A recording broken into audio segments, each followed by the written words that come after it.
मेरे प्यारे भाई बहनों, कैसे हैं आप माय डियर्स। बिल्कुल ठीक ठाक होंगे। आज के क्लास में मैं वर्णिका बुक जो आपका हिंदी है क्लास 10वीं का, उसका हिंदी लेकर आ गए हैं हम लोग।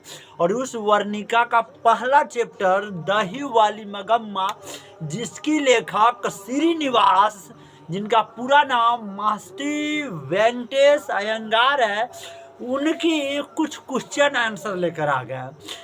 इस वीडियो में मैं आपको दही वाली मगम्मा का 2 क्वेश्चन बताने वाला हूं, जो एकदम इम्पोर्टेंट होने वाला है, जो आपके एग्जाम में बिल्कुल ये क्वेश्चन पूछी जाएगी। समझे या नहीं समझे? इसलिए ये क्वेश्चन को आपको ध्यान से देखनी चाहिए। दही वाली मगम्मा की कहानी आपको समझ में आया होगा। दही वाली मगम्मा कम बुद्धिमान होती है, जबकि उसकी पुतोह जो नजम्मा होती है वह काफी ज्यादा बुद्धिमान होती है। वो काफी ज्यादा बुद्धिमान होती है। कौन? नजम्मा।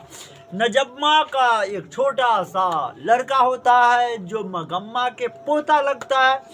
नजम्मा अपना बेटा के मार रहा होता है, तो वहीं पर नजम्मा के सास मतलब कि मगम्मा कुछ बोल देती है, झगड़ा चालू हो जाती है। फिर नजम्मा के पति फिर बाद में आती है, तो नजम्मा के बात मानती है, लेकिन अपनी माँ की बात नहीं मानती है। नजम्मा जो जो कहती है उसका पति वही करते हैं, नजम्मा की बातें नहीं मानते हैं। समझे कि नहीं समझे?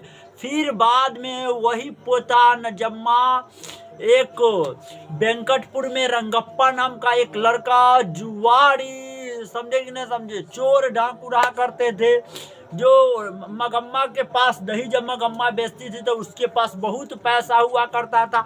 तो मगम्मा कहाँ दही बेचने जाती थी? तो बेंगलुरु में, मतलब माँ जी के गांव, और माँ जी से सलाह उला लिया करती थी। कौन? मगम्मा।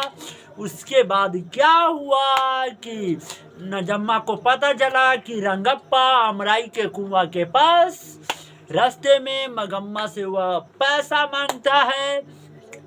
नजम्मा ने दिमाग लगाया, अपना बेटा को भेज दिया मगम्मा के पास, मतलब मगम्मा के पोता आ गया मगम्मा के पास। फिर धीरे धीरे ये कहानी का अंत हो गया, रामायण से महाभारत बनते चला गया। आइए डायरेक्ट क्वेश्चन पे आते हैं।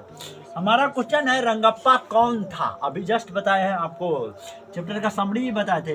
रंगप्पा कौन था और वह मगम्मा से क्या चाहता था? मतलब रंगप्पा नाम का जो लड़का था वह कौन था, और जो मगम्मा जो मेन चरित्र चित्रण जो दही वाली मगम्मा में किया गया है, उसमें वह मगम्मा से क्या चाहता था। सुनिए, रंगप्पा गांव का लफंगर। रंगप्पा गांव का लफंगर का मतलब होता है जो चोर हो, डाकू हो, उचाका हो, उसको तो लफंगर कहते हैं ना। लफंगर हो और जुआरी लड़का था, जुआरी भी था, जुआ हुआ खेला करता था, ताश उस खेला करता था। कौन? रंगप्पा लड़का था। वह मगम्मा से धन चाहता था। याद रखिएगा, रंगप्पा जो था एक लम्फंगर, गधा, मूर्ख, जुआरी लड़का था, जो मगम्मा से क्या मांगता था? धन दौलत मांगता था, पैसा मांगता था। इतना ही नहीं, वह मगम्मा को अनाथ समझकर, मतलब मगम्मा के पास कोई भी नहीं, वैसे भी मगम्मा के पति मर चुके हैं, अनाथ समझकर उसकी इज्जत भी लूटना चाहता था। कौन? रंगप्पा बड़ी रंग में रहा करता था। केकरा सामने? मगम्मा के सामने बड़ी रंग में रहा करता था। कौन? रंगप्पा। फिर उसके बाद क्या हुआ कि हमारा अगली क्वेश्चन आ गया, मगम्मा को अपनी बहू के साथ किस बात को लेकर विवाद था? विवाद का मतलब मिस्टर झगड़ा होता है।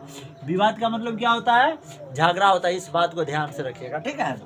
मगम्मा को अपनी बहू के साथ अधिकार के लेकर विवाद था। सुनिए, मगम्मा को अपना बहू के किस बात के लेकर झगड़ा था? तो मगम्मा अपना बेटा को अपना बेटा समझने के अधिकार लेता था, बहू अपना पति को पति समझने का अधिकार लेता था, इसलिए झगड़ा हो गया। मगम्मा सोचती थी पोता हमारा भी है, बहू सोचता था बेटा जो है वह हमारा भी है। बहू भी अधिकार जमाना चाहता था, मगम्मा भी अधिकार जमाना चाहता था, दोनों के बीच में झगड़ा हो गया। इसके दूसरी भाषा में आप ऐसे भी बोल सकते हैं कि बहू ने जब किसी गलती के कारण अपने बेटा को पिटाई कर रही थी, तभी मगम्मा ने कुछ बोल दी, बहस हो गया, बहस जिंदगी तहस नहस हो गया।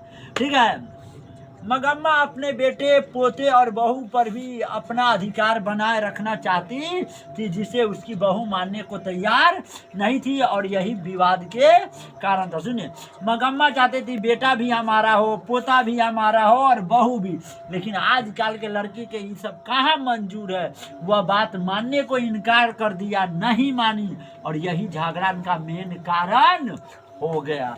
आई होप ये दोनों क्वेश्चन आपको समझ में आया होगा। मिलते हैं नेक्स्ट क्वेश्चन में, नेक्स्ट वीडियो के साथ, जो बड़ी इंपॉर्टेंट होने वाला है। आई होप इस वीडियो को आप लोग ज़्यादा से ज़्यादा शेयर कर देंगे। Love you. आप लोग के लिए कितनी मेहनत करते हैं ना हम लोग। आप लोग एक दिन उम्मीद है कि उस सीढ़ी तक ले जाएंगे आप लोग।